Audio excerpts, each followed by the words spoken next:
Hello and welcome to The Buzz, the podcast of the Jazz Journalists Association, an international professional organization of writers, photographers, and broadcasters focused on jazz. I'm Michael Ambrosino, host for a discussion with our Publicist Roundtable, including Anne Braithwaite, Lydia Liebman, Matt Merewitz, talking about the changing landscape of promoting jazz. Anne is the president of Braithwaite Katz Communications in Lincoln, Massachusetts, a 20-year PR veteran. She's championed a wide variety of progressive music in the U.S. and abroad, and is known as an elite matchmaker between audiences and unique artists she represents. Lydia Liebman is a celebrated music industry professional with experience as a publicist, educator, radio host, promoter, journalist, educator, and musician, all those things. She is the founder and president of Lydia Liebman Promotions, a prominent PR agency based in New York City. Matt is the founder and director of Fully Altered Media, the well-known agency specializing in the world of jazz and improvised music. For years now, Matt has handled publicity for New York City's prominent Winter Jazz Fest and Vision Festival, as well as the Chicago Jazz Festival. Welcome to The Buzz, everyone. Thank you so much. Hi, Michael. Hi. Great to be here. When it comes to talking about promotion and jazz, the sense I get from talking to a lot of the people who listen to my program, and even a lot of musicians who are coming out of schools, is that they don't really understand the full dynamics of everything you do, and especially how complicated it is given the shifting demographics of jazz. So I was curious, could you unpack what are the basic dynamics between the relationships you seek to build with your clients, and how do you accomplish that? So, basically from my perspective, my job as a publicist is to get a project heard by as many open ears as I possibly can, and to make that possible by making it as easy for the other person on the other end to get that information. So really, it's kind of like getting an artist project in front of the right people and kind of just like helping them work out the narrative, help them sort of shape what they want to say, how they want it to be said, and to sort of just work on the overall image of what they're trying to portray and to get that in front of people that we think are going to be warm to it, and thus adjusting the messaging kind of as we go with each person that we're sort of pitching this project to. I would say that in my case, I'm really thinking about the relationships that I have with specific writers and editors and media personnel about what they like, what they're warm to cover, where they're looking to kind of like fill in the gaps. And then I look at my roster and I say, okay, like XYZ would be great for me to pitch to this person. It's a large question, where there's so many ways to answer it. But really, it's just about constantly kind of like rejigging and working in real time, just sort of like build these relationships. Essentially, just to give people a platform of what we're talking about today. So, Matt, given that platform, what's changed the most in your profession over the last 5 years? I'm especially curious about how has the scope of your work changed, and what feels harder to accomplish, and what is easier than it was just 5 years ago?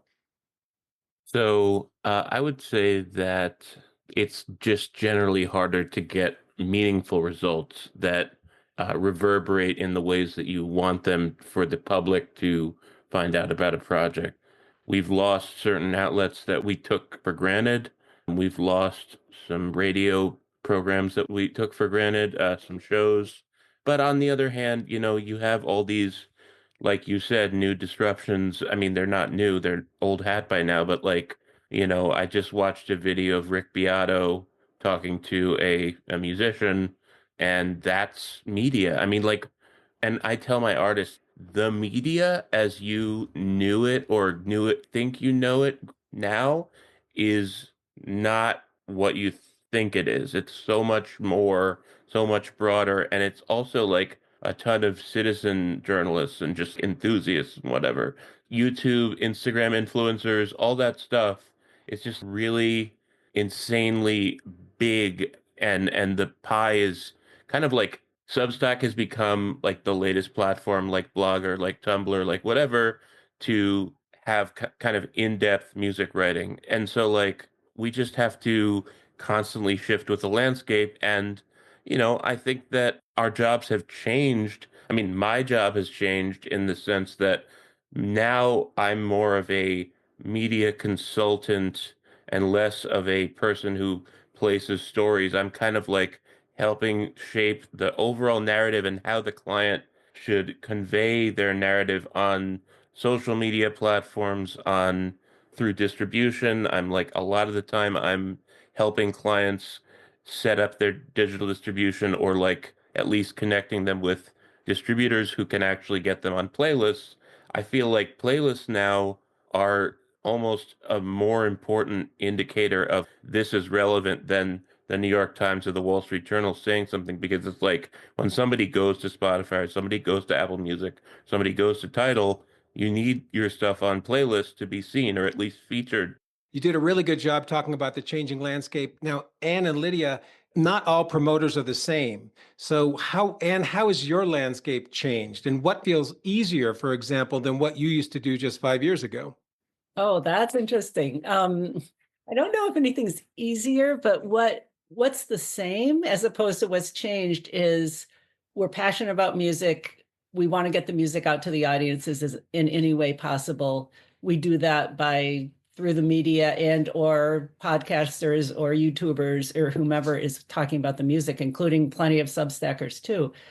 So we still get people in the Wall Street Journal, Pitchfork, Paste, those places when we can, but we also are getting people into a wider variety of places. So in that sense, maybe some of these, what in the past people might have thought were smaller outlets are actually getting bigger and equally important. And I would say that most anyone who wants to cover your client, if they're intelligent and can write well and really have a passion for it, if you get a good review, even on what wouldn't be, not the New York Times, we get things in the New York Times too sometimes, but if you get a good review somewhere, you can amplify that on social media, you can get it out there. And some clients are really good at that. We don't actually at the moment have a social media person. I know Matt does. I don't know if Lydia does or not, but we don't have a social media person that works with our artists because most of them are so used to DIY doing it themselves and doing it well that, I've talked to different people, but I haven't added that capability yet, but I might. Matt, you did a really good job talking about how complicated the circumference of the work is. And so given that, and given what Anne just said, Lydia, I'm curious, when it comes to what you do you think that best practices exist between musicians and promoters, or is it more variable? Is it just more organic and not something you can actually create into a static to-do list or guide sheet? Well, I think that the best campaigns are done organically. My entire approach to this entire business has been organically. Like I never, I didn't really have any like formal training and how to do publicity and how to like have these relationships and how to do these things. So for me, like my entire approach has just kind of been everyone kind of has their own story and you have to kind of work on that story with the artist to kind of figure out how you want things to go, like how you want your campaign to go.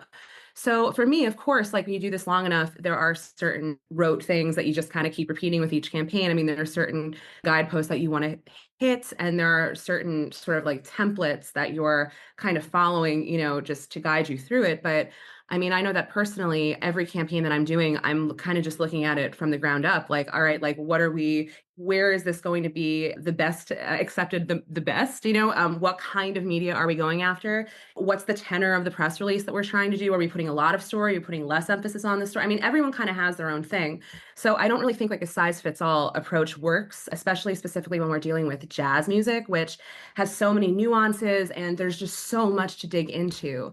I do find that some of my colleagues in other genres, maybe they can do a little bit more of a paint by numbers type of thing. But for me, I've just never really found that to be the most effective way. So yeah, there are certainly best practices like there is for anything. But I really think that for me, at least when I'm coming into a campaign, I'm really kind of approaching it from like a singular perspective about, all right, what are like the very specific things here that we can work through? And just to sort of piggyback off of what Matt and Anne have said, to me, yeah, like getting something in the Wall Street Journal is amazing. What you do with it though after is what this is all about. And it's really about what is all the work we're doing for you? What's the point if it's all paywalled or you can't even really like read it freely? It's up to the artist or the label or their management. It's up to everybody as part of the team to amplify that, to make it worthwhile, which I guess then leads to like the whole thing of what's the point of this anyway? But I guess I guess that's a whole other like existential conversation that maybe we will or won't get to, but it's just sort of like, what's the point of it all? You've got to make it work for you and make it work for the purpose that you're trying to fulfill. And also being organic, you can never know. So sometimes the media campaign can blow up in a way because someone gets on a Tiny Desk concert or all of a sudden their album gets onto the Farrell show or whatever, or they get a Grammy nomination. Because it's unpredictable, you can never know when something might simply explode with popularity and all of a sudden your job is being done for you. I wanted to get into the weeds of what you do, and I came up with the following subject matter that we can talk about because you guys are facing so much disruption in your profession that I was curious to get your feedback on all of this. How do you create content? How do you adapt to trends? How has media fragmentation played a role in what you do? What are some of the strategies you use to break through the noise? How are attention spans shifting that affect how you engage people? And something that Matt talked about, or you actually all have now, is how do you measure success?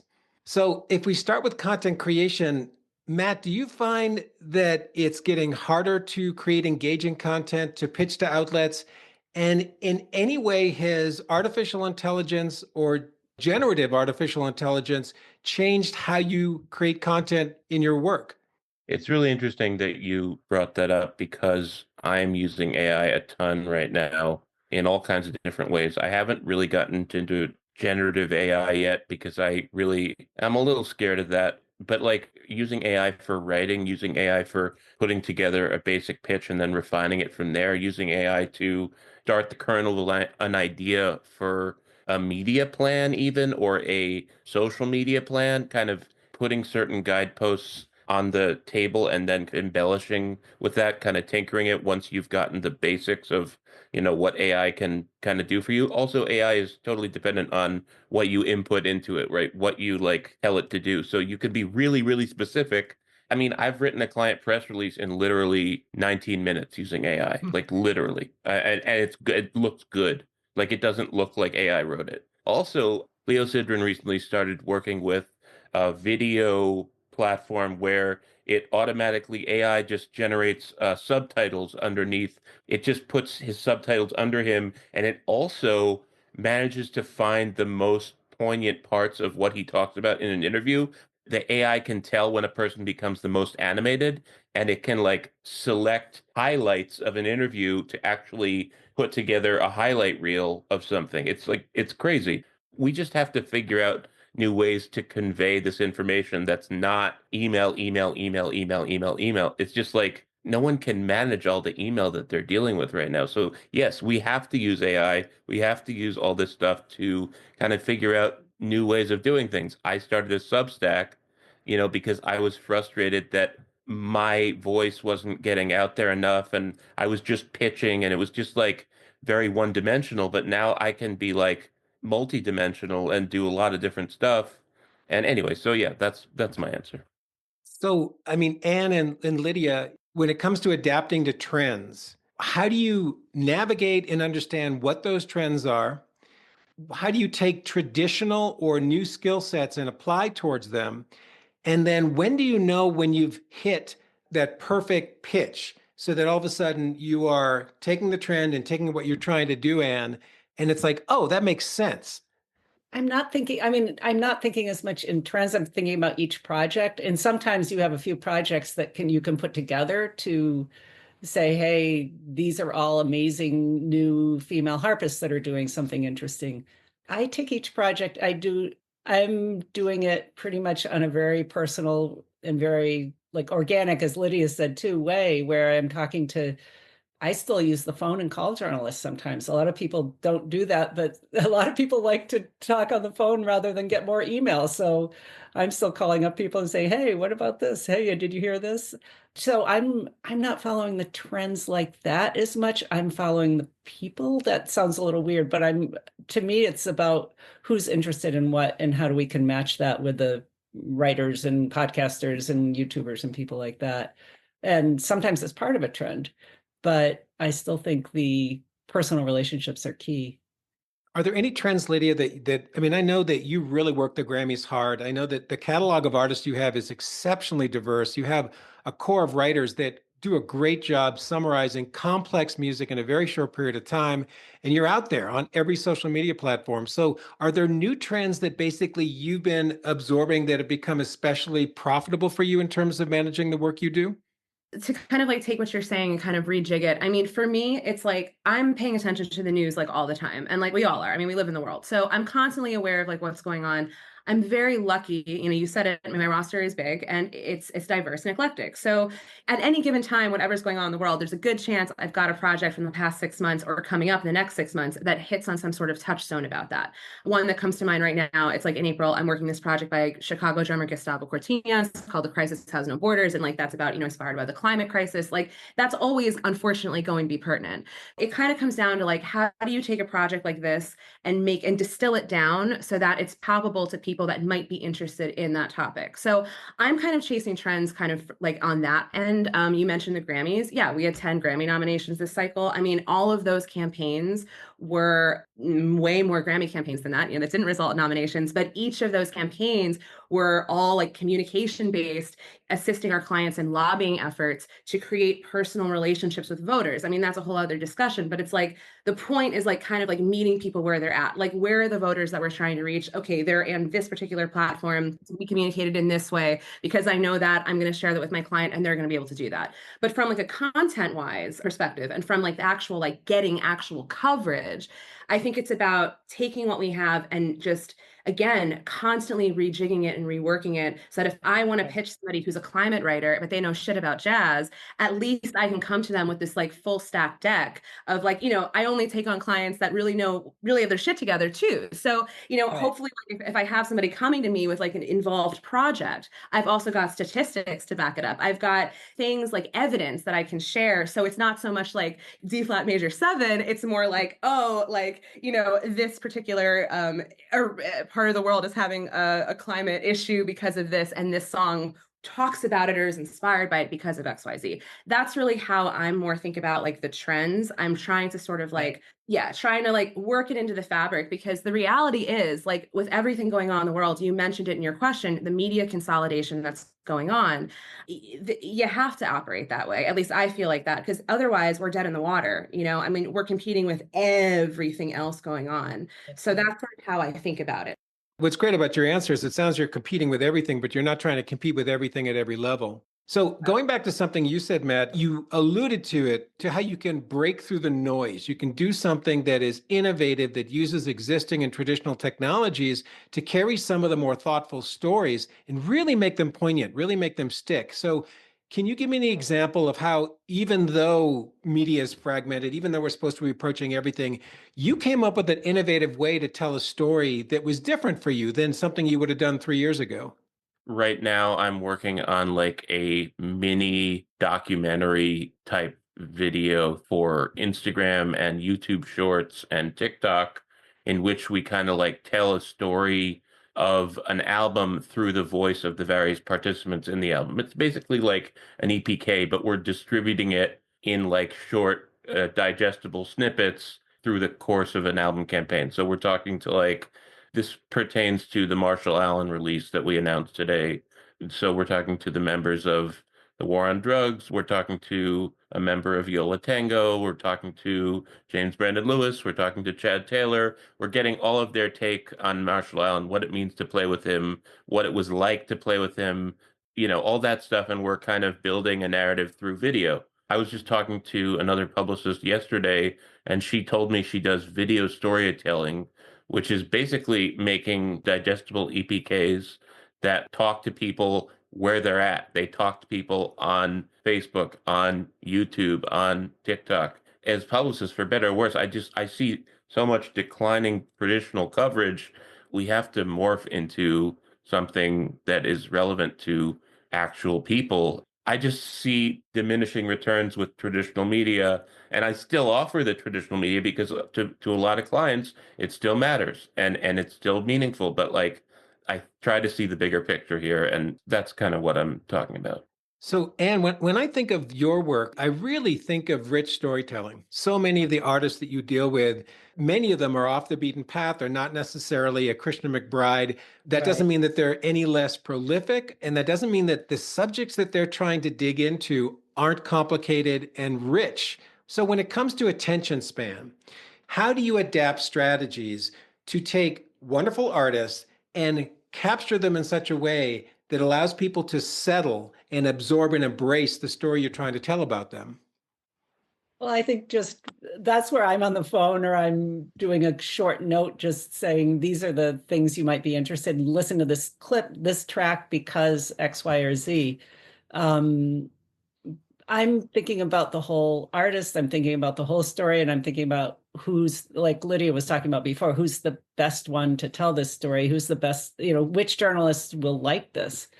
In terms of distilling it, I just use my gut. And just talking to a lot of people, I have a different approach. I think that I probably should learn from Matt, but and Lydia too. But I do it a certain way that's very personal, and it seems to work for my clients. Since people like Patricia Brennan, who was the #1 in the Francis Davis Jazz Critics poll last year on Pyroclastic and things like that. So it's a matter of finding the people who generally like that kind of music and taking it out there from there. So in my view, I'm not thinking about techniques as much as I'm thinking about people. And I know, I mean, we have press releases, we have a short link for people if they just want to hear a little taste of it. When we first send something out about an album, we use a short, either a SoundCloud or a short video, just like an EPK or something short, so people can kind of get a taste of it. But in terms of pitching, I do it differently, I think, than some people. But anyway, Lydia, I'm kind of gonna throw that question back to you because I thought, Taylor Ikeste got a Grammy Award this year for Plot Armor, and the beauty of that album is how many hooks are in that album to draw people from a wide circumference of styles and music that they might appreciate to be like, oh, jazz is cool. Jazz sounds like rock. Oh, look, there's the vocalist from the Rolling Stones back in the 80s. So when it comes to the promotional techniques that you use with your staff, what kind of hooks might you use to grab people's attention span so that they'll spend that minute just diving into one of your clients' stories? I mean, I'm literally pulling on any single thread that's loose. Like, I don't care what the hell it is, I'm pulling on it. So, like, for instance, like Jeff Coffin, I've worked with Jeff Coffin for many years. It's like, we have an entire built-in audience with Dave Matthews Band. Now, are they going to be like running to buy like his next record? Stylistically, probably not. There's a lot of differences there, but like just even that door cracking open just ever so slightly. It's like with Jeff, it's like there are other outlets that I can pitch that I can't pitch other clients to, because even though his music isn't aligned with like the jam band scene or like isn't necessarily aligned with what he's doing with DMB, because we have those connections that already exist, it would be foolish for me not to pull on those threads. So, I'm basically always looking. You look at Taylor as a good example. Like, definitely, like Lisa Fisher has her own audience cultivated from years. She has the documentary. I had the same thing when I worked with Joe Lowry. It's like we have that 50 Feet from Stardom, which came out so long ago, but is still such an important document of that particular thing that I'm always pulling on those threads. I mean, I think that we're always just trying to do that. So for me, I'm really kind of looking at it from like, again, every project is different. My process as far as like how I go about stuff and the way that I work is certainly a process and has gotten more and more narrow as I've gotten better at what I do. But when it comes down to like, what am I actually like pitching to the people, it really depends. Every project's got those. And I'm basically looking for like the lowest common denominator that I can start with. My husband and I, like, because my husband really does our Latin stuff. We'll listen to, let's say like, Spanish Harlem Orchestra, or we'll maybe take a project that's pretty like salsa and not really that lot of improvisation per se, and really like not really in the Latin jazz realm. But again, if I can open the door with somebody who's interested in covering a SHO, and then I can come back to them with like Gonzalo Rubalcaba later, at least I've kind of like established that baseline and been like, look, there are some similarities here, although it's different. Why don't you give it a shot? And a lot of the time, if you've treated them well and they had a good time, like, working with me and like they've enjoyed it, they got what they needed, they'll say, screw it, I'll go in, I'll give this a shot. What's funny about that is you're using very traditional models to engage people and their trust, where all of a sudden attention span is relationship building.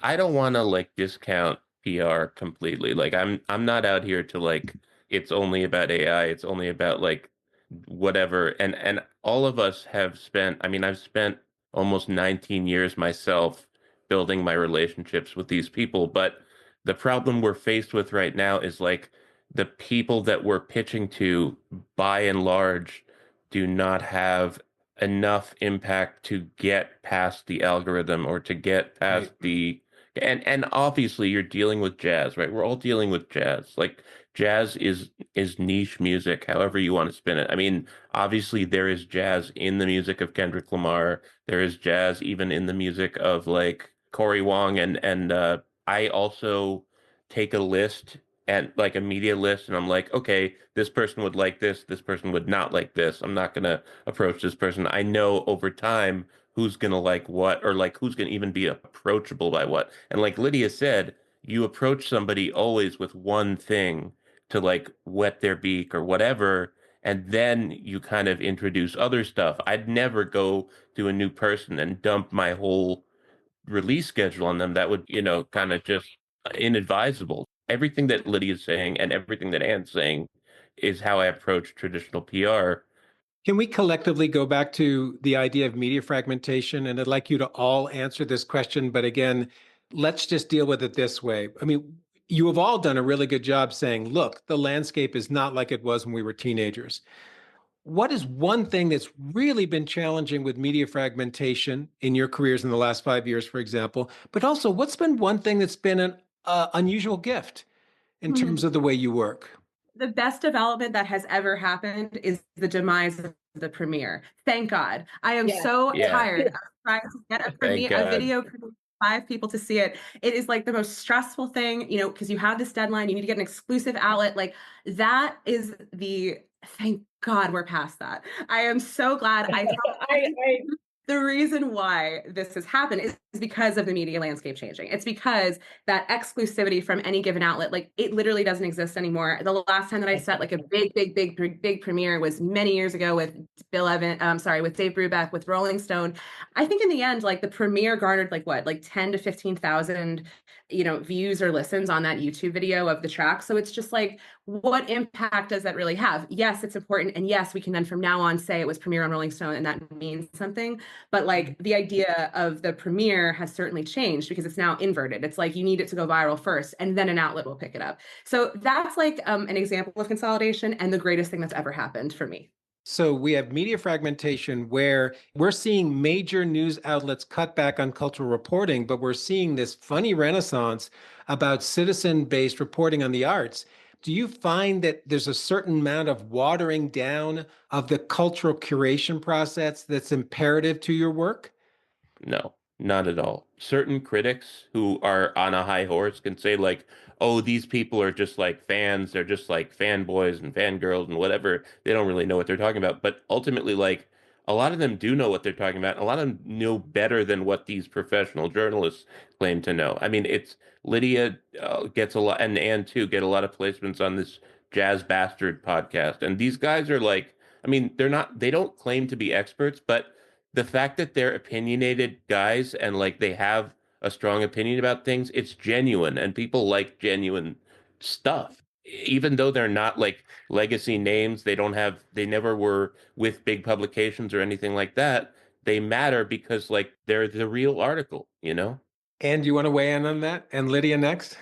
When you talk about watering down, I do see that the quality of writing, forgetting the podcast and things like that, but in terms of the written word, which is, my background as having been a journalist beforehand, I do see a lot more people who are fans, but their writing is so poor that it's hard. Not everyone, but there are people out there that just aren't putting out great content. You can still take snippets, and it might be the most enthusiastic person. I'm not trying to be a snob about it. I just feel like there is a place for, the writers or the members of the Jazz Journalists Association you guys are real writers and podcasters and everything else and radio hosts. But I sometimes get discouraged just looking at some of the reviews that come in because they're nobody's proofreading that, that's all gone. That does distress me a little bit. But on the other hand, I love some of the writers that are new out there, and they're fans, but they're writing really great content. I think. Like Felipe Freitas at Jazz Trail. That's a good example of somebody. Jazz Trail's like great. An amazing writer, but is really a fan. Oh, he's you know? amazing. No, and there are a lot of people like that, and those people are really doing a service. And But I don't necessarily agree with you, Anne, that there's overall worse writing now than there ever was. I think there was always bad writing. It's just like the bad writing that we can see now is much more prevalent because everyone has a platform to everyone else.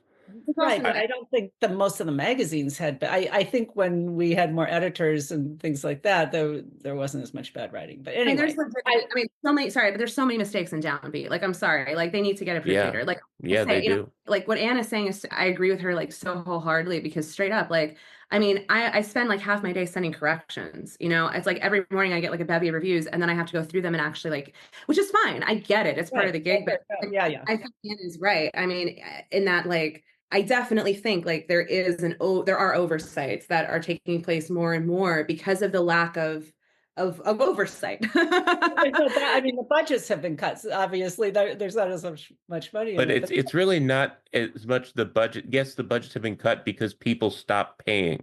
That is the underlying issue. People stopped paying for their media, for their news, and therefore we get crap. We just get what we deserve.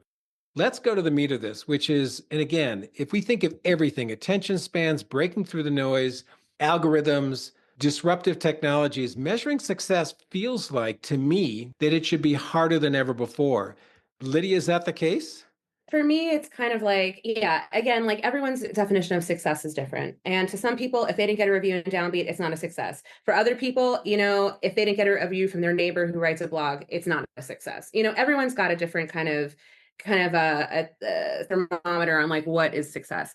For me, I just feel like a lot of like how Anne is operating, like a lot of it is based on vibes.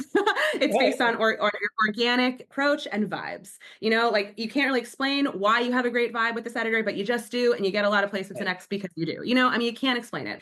I kind of feel that way with my campaigns. I know when a certain project has kind of hit the top and where I'm like, you know what, I've gotten everything I can get from this.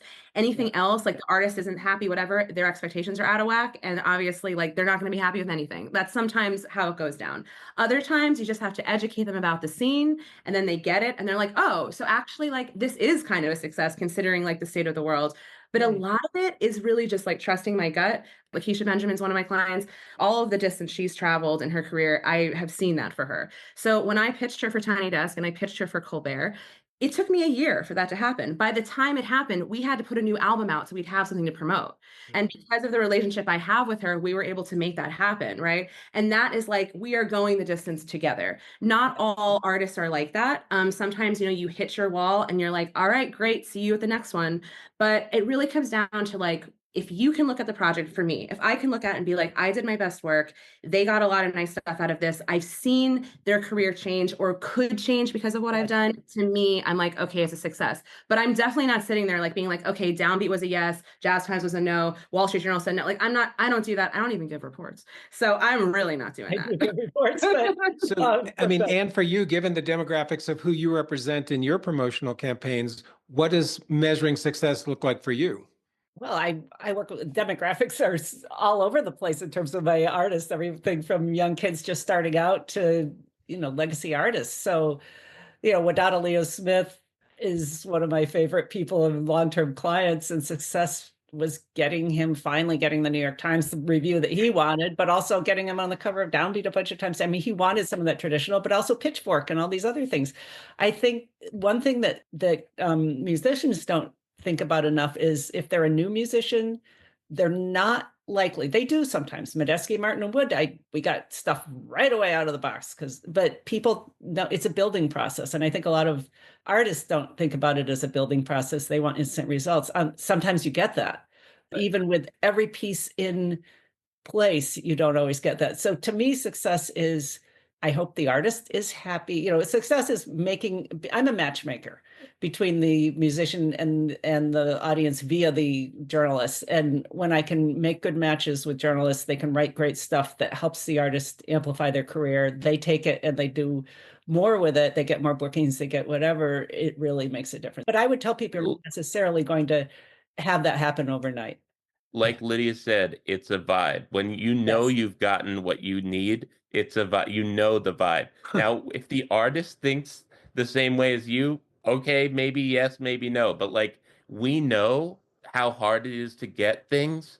And Right. when a client has gotten a certain level of stuff, you're like, okay, this is good. There's also the inverse. When you have a project that you think is amazing, that you know is amazing, and Right. it's still not breaking through. The publicist Janice Sort told me something years ago that I've never forgotten. And she's not a publicist anymore. She's pivoted her career into, public management and doing great stuff. But like she told me, Matt, you are not being paid to get results for people. If you were being paid to get results, you would be a booking agent. You're a publicist. You are getting paid hourly to do the work. If you introduce X number of people to the work, it's a long-term journey. Like Right. Lydia said with Right. Lakeisha, and with Wadada and Maria Schneider and others, myself with Vijay Iyer and Linda O and other people like that. It's a marathon. It's not a sprint. All this stuff happens over time, and maybe we're the right person for them long term, and maybe we're not. Maybe they graduate up to something else. Vijay won the MacArthur and got a professorship at Harvard. Now he works with Shorefire because he has the money, and they're a much bigger firm, and they can do things that I can't do, and I can do things that they can't do, and it's just Right. different. For me, looking from the outside in, what is the state of the art of the work you do? And for me, as a broadcaster and a jazz journalist, the music continues to experience, in my opinion, renaissance after renaissance, like remarkable work. I never thought 20 years ago I'd be listening to the kind of jazz that I'm listening to today and the quality of it. Do you all sense that the economic or business models supporting jazz that incorporate what you do are witnessing a similar renaissance or not? Yeah, for me, of course not. I think like it's, as far as I'm concerned, like we're dealing with in the musically, yes, I think that, art is always alive and it's always changing and growing. And as you said, I mean, the music that you hear now, I mean, I'm hearing still every year I hear some shit that I'm like, where was this all my life? This is amazing, And I think that that's something that never stops. Like if you're a lover of the music and you are in this, you're always going to be finding that or not, but you're always going to be striving to find that. As far as from a business perspective, I mean, we are at this exact moment, obviously, in a precarious moment in the world. We are in a precarious moment in our government. We don't actually know what anything's going to look like because we're in this fun house that we're in. So I think that it's kind of like, for me, I can just say this, like, I am very grateful to be so very busy. I am so grateful to be in a position that I'm turning down work. I'm booked into next year. Like, that's amazing for me. I'm happy I feel that. And I am so grateful to be in that position. I do not take it for granted. And sometimes I do have to remind myself that everything can change in an instant. And I do remind myself that when I have 20 emails that come in over the weekend that I got to answer about people looking for representation, I can only take one, if that. Exactly. I'm there. It's like, yeah, it's like you've got to I think that all three of us are very lucky that we're booked and busy and that, because we do our jobs well and people want to work with us. So as long as I think like we still feel like that this is fulfilling us, in whatever that looks like, whether it's pivoting into more management roles, whether it's, just steering the ship that we've been doing, like I have, it's like, and like Anna's, it's like, we're going to be doing, I think, this work, and at least I will, until I feel that there really, really, really isn't a place for it. And I do feel that there will always be a place for us, because as much as this music is still going to be here no matter what happens. Music does not die, despite democracy maybe dying. Oh my God. And it will always need help getting heard. And it's just like, of course, the mechanisms will change on what that means. But for as long as like we're in this and like our heart's in it and we want this to be a cultural fabric of our world, which I do, I'm just going to keep plugging away until it's absolutely impossible to do my job. But right now, I definitely don't feel like there's like a renaissance in making my job any easier. It's definitely harder. But I will say that despite everything, I feel more excited and secure doing my job now than I did a couple years ago. I agree with you, Lydia. I feel like I'm going to keep doing my job as long as I love what I do. I love my relationships with both my artists and the press and YouTubers and everybody. But and we're always finding new people to connect with that are wanting to write about jazz or blog or podcast or whatever. But I also feel very lucky to be doing this. The only time I can imagine stopping is if I don't feel I'm helping people anymore, helping the artists get what they need. But I think there always will be a place for us. And it's changing, like Matt said too, but the basics are still the same, getting the word out in whatever way is helpful. I would say that if anything, all of the forces of the marketplace, of politics, of the insidiousness of the streaming music business are working against us, and we are having to push against all of that might with all of our might. And like, yes, I'm grateful that I get to represent jazz for a living. Like, that is crazy. Like, most people wake up and go to a job in doing something that is not what they imagined they'd be doing as an adult, or maybe it is. I mean, some people have that blessing, but we have like a crazy, crazy blessing to be doing this job. And yes, it is changing, but like, there's always going to be a place for it. Even if you call it a publicist, if you call it a media strategist, if you call it a social media expert, whatever you call it, it's still valuable, and artists need it because they are not getting noticed. I was just going to say the people that love jazz are some of the most amazing people in the world, in my view. I just feel that it's such a strong community. And thanks to people like Howard, who started the Jazz Journalists Association, and you, Michael, for doing what you do and getting the word out. It's just a wonderful group of people. And that gives me joy too. And Lydia, of course. Well, Anne, Lydia, and Matt, great to have you speak with us. Don't miss new episodes of The Buzz. Make sure you follow us wherever you listen to podcasts. And for more on the Jazz Journalists Association, go to jjanews.org. I'm Michael Ambrosino. Thanks so much for listening to The Buzz.